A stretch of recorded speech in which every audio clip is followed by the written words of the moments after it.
बिस्मिल्लाहिर्रहमानिर्रहीम अस्सलाम वालेकुम वरहमतुल्लाहि वबरकातुहू। मैं हूं इरफान अली और मैं आपको इरफान अली फूड सीक्रेट्स में खुश आमदीद कहता हूँ।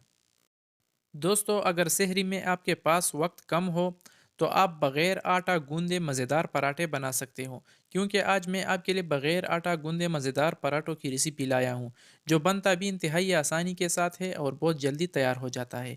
तो चले फ्रेंड्स, स्टार्ट करते हैं इस मज़ेदार सी वीडियो को। यहाँ पर हमने एक बाउल लिया है जिसमें हमने 1 कप मैदा शामिल किया है। आप सिंपल आटे से भी ये रेसिपी बना सकते हो। मैदे को पहले हमने अच्छे तरीके से छान लिया था और छानने के बाद यहाँ पर हमने हस्ब ज़रूरत नमक भी इसमें शामिल किया है और बग़ैर पानी के इसको हमने अच्छे तरीके से मिक्स किया है। मिक्स करने के बाद यहाँ पर हमने एक अदद अंडा भी इसमें ऐड किया है। अगर आपके पास अवेलेबल हो तो आप इसमें अंडा ऐड कर सकते हो, वरना बग़ैर अंडे के भी आप पराठे बना सकते हो। तो अंडा शामिल करने के बाद इसको हमने दोबारा अच्छे तरीके से मिक्स किया है और अब हम इसमें पानी शामिल करेंगे, लेकिन पानी हम एक ही बार में सारा पानी ऐड नहीं करेंगे, बल्कि थोड़ा-थोड़ा करके हम इसमें पानी शामिल करते रहेंगे और इसको अच्छे तरीके से मिक्स करेंगे।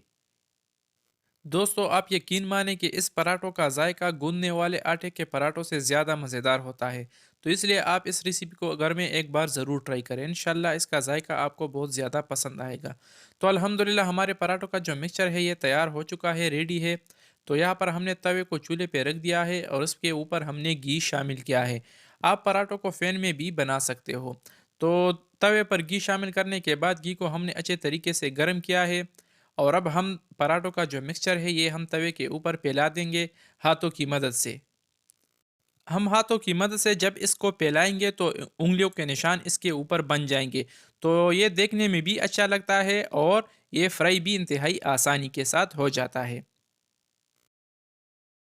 हमने पराठे के नीचे भी घी शामिल किया था और अब हम पराठे के ऊपर भी थोड़ा सा घी शामिल करेंगे, ताकि ये दोनों साइडों से बेहतर तरीके से फ्राई हो जाए और तैयार हो जाए। तो हमेशा की तरह आप दोस्तों से एक छोटी सी गुजारिश है, अगर आप हमारे चैनल पे नए हो तो हमारे चैनल को भी ज़रूर सब्सक्राइब करें और वीडियो को भी ज़रूर लाइक और शेयर करें।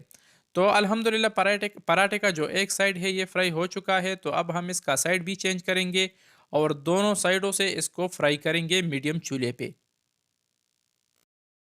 फाइनली दोस्तों, माशाल्लाह अल्हम्दुलिल्लाह हमारे जो मज़ेदार पराठा है ये तैयार है, रेडी है। आप इसके कलर से भी अंदाज़ा लगा सकते हो।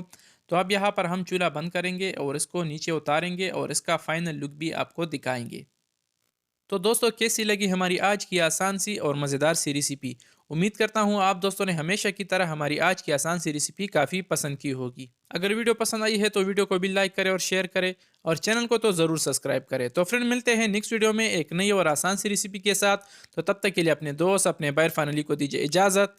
जहाँ रहे खुश रहे और हमें अपनी कीमती दुआ में ज़रूर याद रखिए। अल्लाह हाफिज़।